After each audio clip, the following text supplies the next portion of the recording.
వారు మహానుభావులు వివాదములేదిక నాకు వారితో ధోరణి నాది వేరు పెడధోరణి కాదు సమాజమందు ఏ దారుణమైన చూచి తన దారిని పోయడి తీరు నాది కాదు ఏరికి వారు వేరగుదురు ఈ జగమందు స్వభావతి వ్రతన్.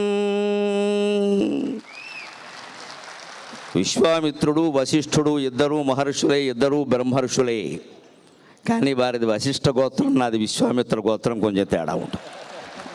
మా గోత్రమే కౌశికస గోత్రం. పైగా వారు ప్రవచన చక్రవర్తి, నా బిరుదం ప్రవచన కిరీటి. నేను బాణాలు వేస్తాను. కిరీటి అంటే బాణాలు వేస్తాడు.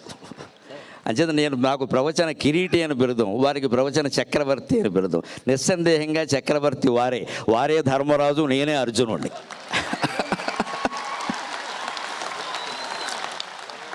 భారతం మొత్తంలో యుద్ధం గెలిచాక చక్రవర్తి ఎవరంటే ధర్మరాజే. అర్జునుడు ఎంత వీరుడైనా ధర్మరాజే అవుతాడు ఖచ్చితంగా. ఆ ధర్మరాజును ఆ రకంగా గౌరవించడమే అర్జునుడిగా ఆనందం. ఆ గౌరవం ధర్మరాజుకి జరగడమే అర్జునుడిగా ఆనందం.